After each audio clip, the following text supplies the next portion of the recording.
The School of Statesmanship at Ascension University presents Framing 2020, a casually crowdsourced briefing on the state of the art and our hope for the future. Making the world safe for kleptocracy. A wicked man takes a covert bribe to subvert the course of justice. Proverbs 17:23. I'll believe corporations are persons when Texas executes one. Anonymous. A corporation is not a person. It may be a vehicle, instrumentality, device, medium, mechanism, fiction, auspice, implement, or contrivance. It is not, however, by any stretch of the most overactive imagination, a person. At this critical juncture, we need our courts to behave rationally and for the legislature to write laws unambiguously. As citizens of a participatory democracy, we need to understand why some in the corridors of power want a constituency that has never taken a civics class, people unconcerned with election integrity. Corrupt officials want an electorate that is entirely okay with effectively nullifying a constitutional imperative, such as the one popularly interpreted as one man, one vote, by means of increasing the percentage of uninformed or misinformed voters. Dumb it down. Smack 'em down. The Founding Fathers gave the free press the protection it must have to bear the secrets of government and inform the people. Hugo Black. The present-day deceiver operates by selectively amplifying, filtering, and contextualizing facts. In the realm of politics, this has the effect of contorting and distorting our constitutional republic. In the 1930s, screenwriters advanced the notion of dumbing down as they refined their craft. It meant revise so as to appeal to those of little education or intelligence. This, of course, led to the oversimplification of just about every value proposition and the diminishment of critical thinking skills, as the doctrine was adopted by religious institutions, universities, and governments to, and I quote, meet the needs of the market. From an early age, we were taught that one of the unique values for our country is freedom of the press. Of course, from the time of this country's inception until very recently, freedom of the press was only available for the privileged few that own a press. The situation has now changed. The December 2019 survey by Netcraft revealed there are about 1.3 billion active websites across over 243 million unique Internet domain names. The number of WordPress installations on web servers is estimated by several survey organizations to be around 455 million. This clearly dwarfs the number of printing presses manufactured over the entire span of human history. The advent of the Internet gave us tremendous hope for finally making freedom of the press truly real. Those hopes were dashed recently by very real enemies of First Amendment integrity, in part through their coordinated attacks on net neutrality. Our nation has, as a result, reverted to a condition of severe vulnerability. Now, certain news can be advanced or retarded at will by Internet service providers, or ISPs, operating primarily as common carriers, traditional conduits in the telecommunications space. On October 1, 2019, the United States Court of Appeals for the District of Columbia ruled the FCC had authority to reclassify Internet service providers as information services under Title I of the Telecommunications Act, rather than as common carriers that can be more heavily regulated. The hop-skippity-jump logic used by the court to differentiate between information services and common carriers attempted to contrast the two categories by citing the function of domain name services, or DNS, as somehow unique to the information services. One would have to wonder if the judges ever dialed 411 or even used a phone book. While DNS may sound like mystic art to someone other than a technology worker, it is simply a list that correlates names with numerical addresses. Just how this is different from the directory that shows your name alongside your phone number was apparently too technical a consideration for certain highly disciplined jurists sitting as a court of appeals. On the bright side, debate will continue within the state capitals. Episode 7 within this series of podcasts will explore the history of common carriers and some of the options available to states, counties, and municipalities as they handle questions surrounding assaults on the Commonwealth. They should closely examine the actual business practices of those telecommunications companies that are no longer classified as common carriers. Professional journalists and politicians have also facilitated the development of polarized news sources. They have, at times, belittled the contributions of individual bloggers that, while they may lack a certain journalistic discipline, bring much greater diversity to the public discourse. There is now the arbitrary imposition of suspect policies.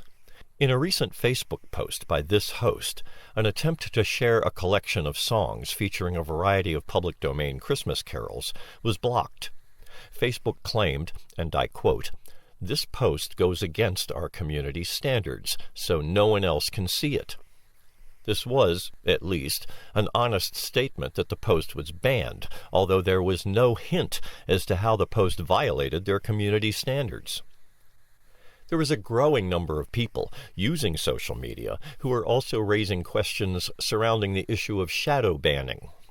In such a case, you are encouraged to think your post is public when it's actually not. It doesn't end there. Popular search engines and social network platforms can, and often do, effectively bias or block content based not upon a sense of mission to perform as honest brokers of information, but on whether or not it supports the platform's self-serving ecosystem. Special interest groups also bring a dollar skew into the public discourse, to the point that issues affecting everyone are often crowded out or eclipsed. Legislators are enabled and financially bolstered by overpaid, underwhelming CEOs while characterizing themselves as constitutional conservatives. They disregard constitutional imperatives and treat the United States Constitution as little more than a buffet from which they can pick and choose. So-called advocacy journalism has now entered the fray. It is, of course, not true journalism any more than agenda science is true science. To address the problems associated with a misinformed citizenry consulting revisionist history, certain historians are now considering leveraging the consensus and immutability features of blockchain, the same technology undergirding cryptocurrencies, to protect future generations from such revisionist history. Feigning Jurisprudence. Besides a happy policy as to civil government, it is necessary to institute a system of law and jurisprudence founded in justice, equity, and public right. Ezra Stiles.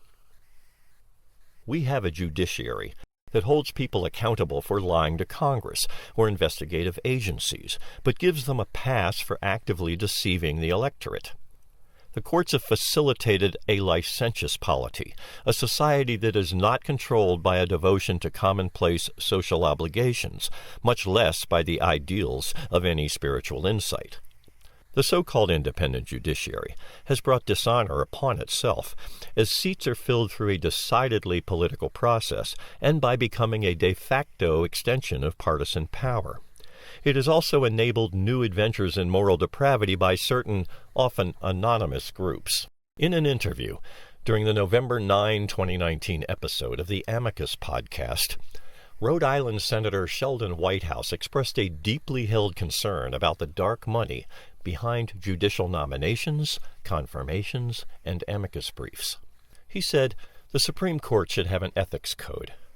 The Supreme Court should disclose the way legislators and executive officials do the gifts and hospitalities and travel that they receive. The court should demand real transparency. Indeed, All three branches of the U.S. government have exhibited a stunning deference to the corporatocracy in ways that are highly suspect. They have betrayed the widely respected principle that sunlight is the best disinfectant. It bears repeating. The present-day deceiver operates by selectively amplifying, filtering, and contextualizing facts.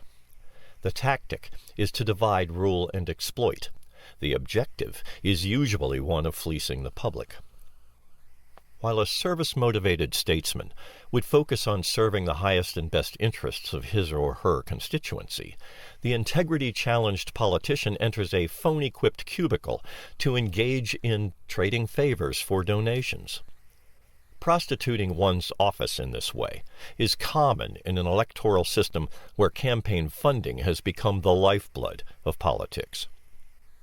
Elected as well as appointed representatives define themselves as either prevaricating politicians or noble statesmen with each under-the-table transaction and through each all too predictable decision. If you can grunt it, don't say it. If you can say it, don't write it. If only this were the extent of the problem with the system as it now stands. The Supreme Court of the United States, in a series of decisions that serve to overpower, squelch, and bludgeon democracy's collective intellect, became the greatest enabler of deceptive practices that, by misleading the individual voter, render the constitutional precept of one man, one vote meaningless.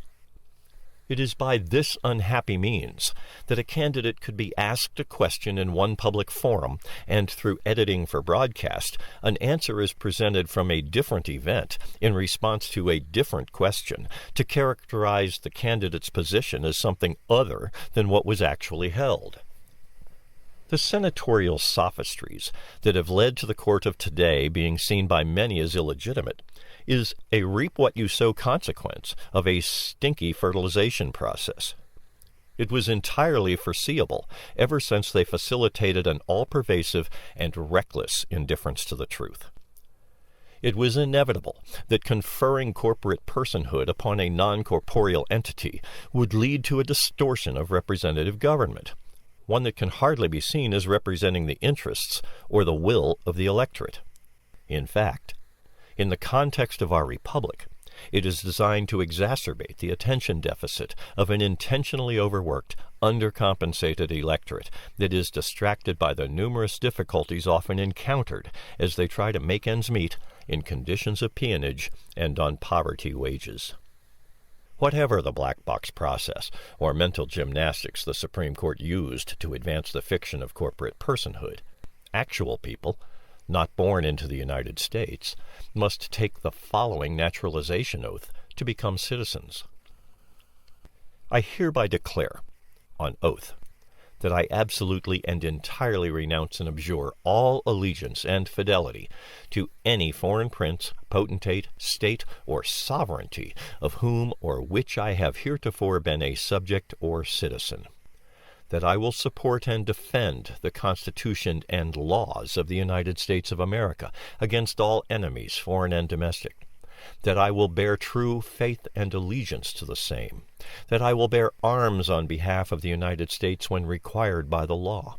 That I will perform non-combatant service in the armed forces of the United States when required by law.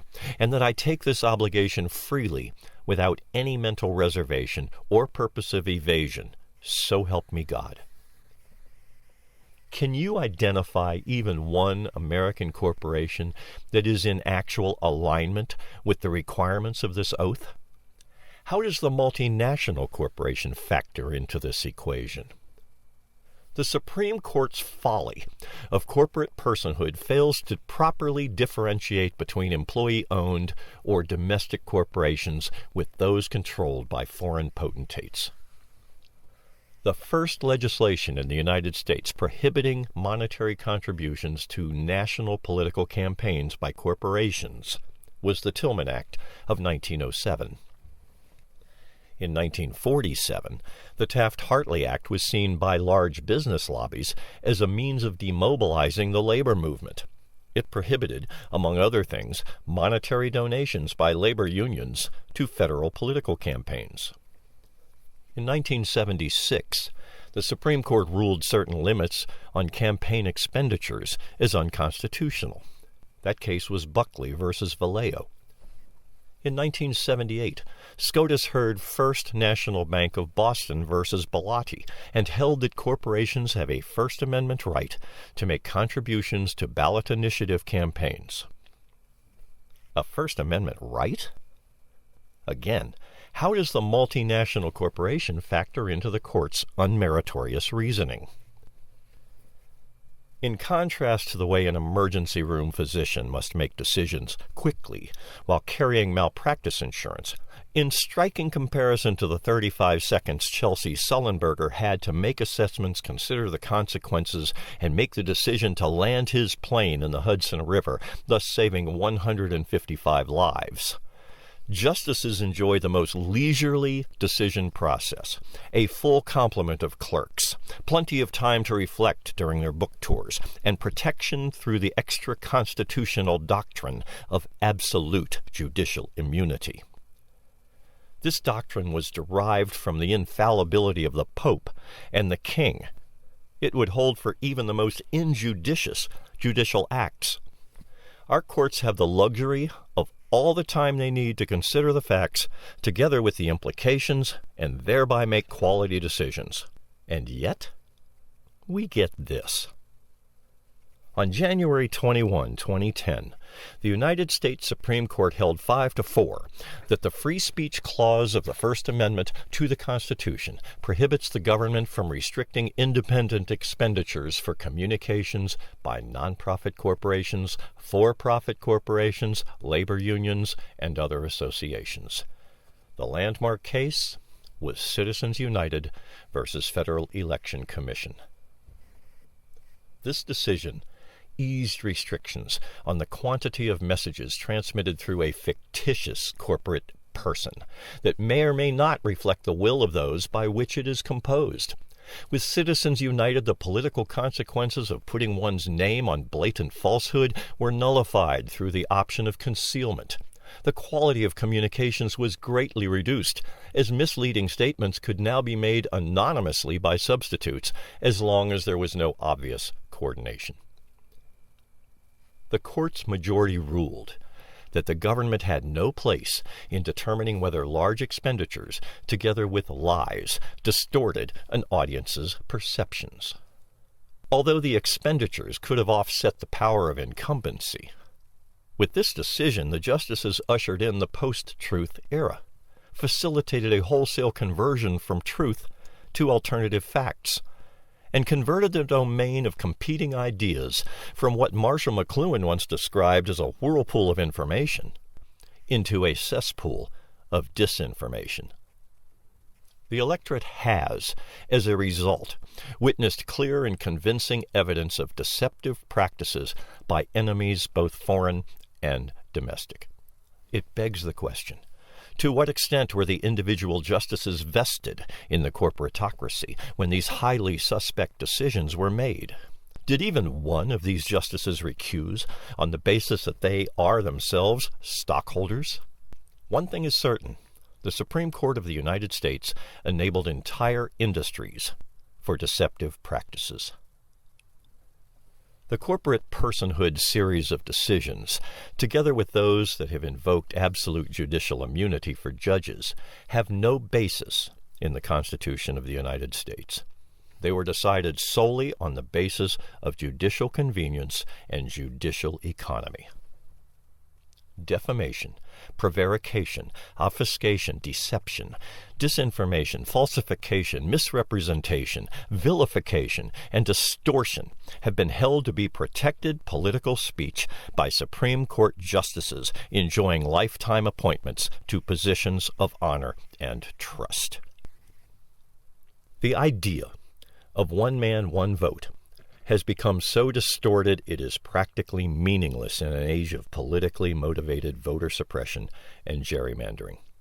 Such distortions will likely increase in accordance with the court's refusal to intervene on June 27, 2019, where the political motivations behind the maps produced by North Carolina and Maryland couldn't be more obvious. As the court, despite the insulating convenience of lifetime appointments, cowers before operatives stoking fear, ignorance, bigotry, and smear, the prospects for clean elections grow dim. Politicians do not advance legislation that is controversial, no matter how important it might be for the nation. Instead, they produce intentional ambiguity, offloading tough decisions to the high court. This is precisely because the judges enjoy lifetime appointments.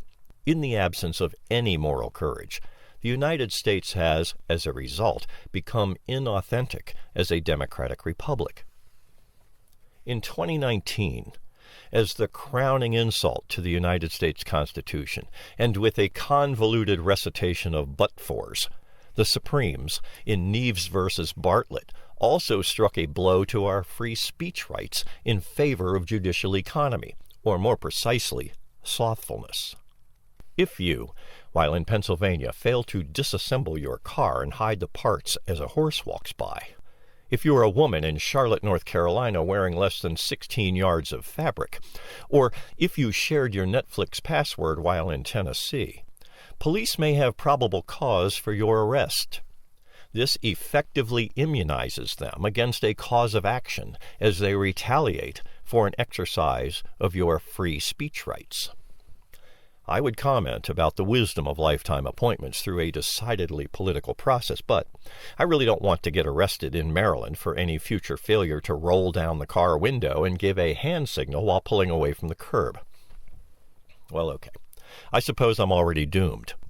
After all, I've expressed an opinion here, and as they have already demonstrated, SCOTUS cannot be trusted to protect that right either. The court's undeniable role in producing a misinformed electorate through distortion, prevarication, and obfuscation is what makes a politician's contempt for constitutional imperatives a protected exercise in plausible deniability. Such is the inevitable result of the court's reckless indifference to the truth. It's as if nothing has been learned. The Death Contract. We all cherish our children's future. John F. Kennedy.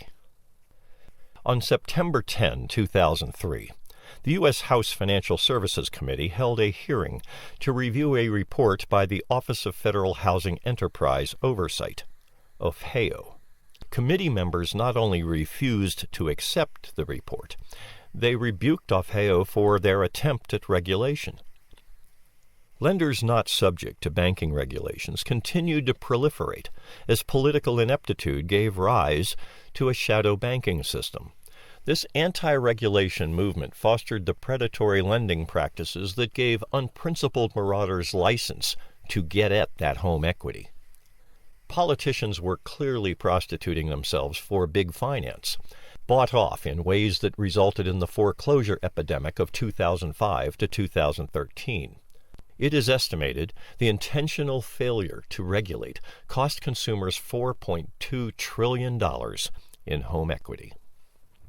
In habitual denial with respect to the risk, many politicians that steadfastly refused to regulate as insurance the credit default swaps sold as insurance still hold prestigious positions in the national legislature of the USA. The proximate cause for liquidity evaporation through evictions, foreclosures, and prolonged unemployment was, of course, the act of theft, aided and abetted by the U.S. legislature. This led to consumer wealth declining by trillions of dollars. The financial services industry that the government of the United States has been reorganized to subsidize wants you strung out on debt. They now seem poised and ready to repeat the same mistakes as the foreclosure king of California was appointed Treasury Secretary, and as the recently established Consumer Financial Protection Bureau, or CFPB, is subjected to an unrelenting putrefaction. It is abundantly clear that these actions are part of an intentional political process designed to serve, first and foremost, the interests of those steeped in unmitigated selfishness. The CFPB was put in place to help prevent a recurrence of what happened during the 2008 economic collapse. It supervises banks, lenders, and large non-bank entities, such as credit reporting agencies and debt collection companies. It is now under assault by politicians that are still wholly owned and operated by big finance. At what point did we trade "we all cherish our children's future" for the inclination to mortgage our children's future? The term mortgage literally translates to death contract. The ownership society touted by politicians in the early part of the 21st century was in some ways an opportunity, and in other ways offensive to a financial services industry that benefits by holding collateralized debt.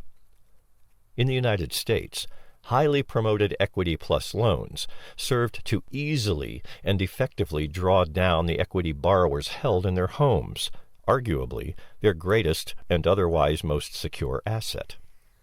Many of these loans were based upon inflated assessments that required appraisers to bring in a valuation calibrated to the loan originator's target.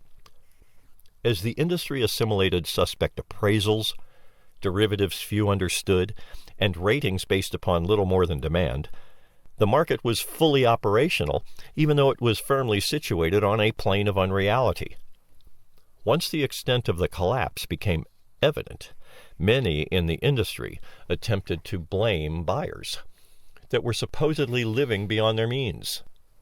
However, observers not vested in the industry saw through the blame shift and came to believe the buyers were simply following the American dream we had all been sold for decades. Besides, living beyond one's means was implicit to the equity plus sales argument. In a speech on February 20th, 2003 in Kennesaw, Georgia, George W. Bush used the phrase ownership society to rally support for his tax cut proposals. Since that time, Bush supporters described the ownership society initiatives in highly ambitious terms, including, among other things, specific policy proposals concerning home ownership. These policies included incentives for first-time home buyers, while home equity loans were aggressively advertised that would allow owners to cash out at up to 125% of their home equity. There was no requirement that the loan proceeds be reinvested in their homes. It was the legislators, the regulators, and the professionals that knew all along just how perilous this course would be. In fact, the no-doc, low-doc loans of the early 21st century were widely regarded throughout the real estate and financial services industry as liar loans. Still, the moneylenders derived no benefit from a country composed of individuals that truly owned their assets. The financial services industry wanted the homeowners to be at least as leveraged as the banks. Marketing efforts aimed at promoting instant gratification ensued. The moneylender leaned upon a trifecta of integrity-challenged appraisers, regulators, and ratings agencies that helped set the stage for what would eventuate in a market collapse within the USA, one that had global repercussions. The appraisers, bankers, and regulators also kept their jobs. Because humor can be such an effective truth concentrate, the following is offered to underscore the anger so pervasive just across the pond in the United Kingdom. A lobbyist on his way home from Parliament is stuck in traffic. Noticing a police officer, he winds down his window and asks, "What's the hold-up?" The policeman replies, "The Prime Minister is so depressed, he's stopped his motorcade and is threatening to douse himself with petrol and set himself on fire. He says no one believes he can get us through the credit crunch, so we're taking up a collection for him." The lobbyist asks, "How much have you got so far?" The officer replies, "About 40 gallons, but a lot of people are still siphoning." There was a time when evangelical preachers would rail against and sermonize in condescending ways on the topic of moral relativism. It holds the view that moral judgments are true or false only relative to some particular standpoint, and that no standpoint is uniquely privileged over all others. Today, many of these same preachers are the great enablers of those who facilitate the departure from standards of all types. From the late 1800s until the 1930s, National treasuries, including that of the United States, adhered to an international gold standard. War, a slowing economy, and the stock market crash of 1929 opened the era we know as the Great Depression. A wave of bank failures in 1930 and 1931 soon followed. This led to rapid deflation, and a fearful public began to hoard gold. Efforts to stimulate the economy of the United States and other countries that adhered to the gold standard were stalled, as nations simply couldn't increase their money supply. Great Britain was the first to abandon the gold standard in 1931. The pain of the Great Depression prompted the USA to follow the British example 2 years later. President Roosevelt signed the Gold Reserve Act in 1934. This bill made it unlawful for the public to possess most forms of gold. U.S. citizens were required to exchange their gold coins, gold bullion, and gold certificates for paper money. The nation was officially off the gold standard, as were most of the developed nations around the world. While contracts for the future delivery of goods can be traced from ancient Mesopotamia through Hellenistic Egypt to the Roman world, other derivatives, such as credit default swaps, are a more recent phenomenon, as was the pegging of currencies, such as that of China's yuan or renminbi to that of the American dollar. That linkage is now between China's currency and a basket of currencies. An economy unhinged from any standards, such as silver and gold, was ripe for exploitation. Post-Depression textbooks, such as that of Swan in 2000, defines a derivative contract as a promise whose market value depends, first, on the strength of the promisor's ability to perform, and second, on the value of the underlying asset or variable. When the value of the promise and that of the asset is in constant flux, scoundrels can thrive. When politicians are turning tricks so fast they are unable to consult a moral compass that also just happens to be spinning out of control, we get the great swindle, as it was revealed in 2008. 2,000 years ago, the Jesusonian command, "Love one another as I have loved you," became the gold standard of the Golden Rule, precisely because of the rock-solid personal integrity of the man who led an exemplary life while advancing clearly superior teachings. Because so many of the preachers who once railed against moral relativism are now engaged in enabling it, together with the erosion of most other standards, it has become difficult for anyone to take them seriously. Since what they think of as a witness became a masquerade, it has seriously undermined the gospel they like to preach. When that precious gospel is conveyed, in greatly distorted form by scoundrels, they do far more damage than good. Just as every cop is a criminal, and all the sinners saints, as heads as tails, just call me Lucifer, 'cause I'm in need of some restraint. The Rolling Stones. You have been listening to one of 8 audio presentations in a series titled Framing 2020. I'm Bob Kalk. Thanks for listening. Please visit www.framing2020.com to subscribe to this and other related podcasts. There you will find the transcripts and links to other educational materials.